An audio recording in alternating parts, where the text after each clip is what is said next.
2013 সালের দিকে, আজকে থেকে প্রায় এক যুগেরও আগে, ক্রিশ্চিয়ানো রোনালদো জর্জিয়াকে একটি ফুটবল একাডেমি তৈরি করতে সহায়তা করেছিল।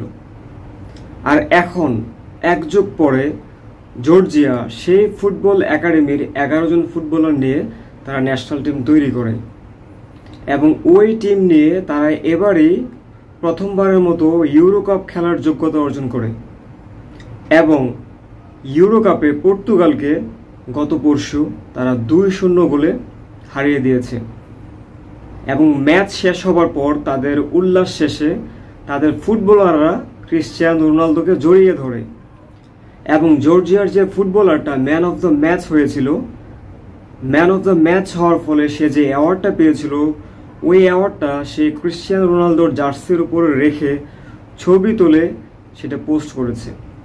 আজকে থেকে এক যুগ আগে কেউ কি কখনো এটা ভেবেছিল যে জর্জিয়া ওই একাডেমির ফুটবলার নিয়ে ইউরোতে কোয়ালিফাই করবে এবং পর্তুগালকে তারা হারিয়ে দেবে, রোনালদো পর্তুগালকে হারিয়ে দেবে?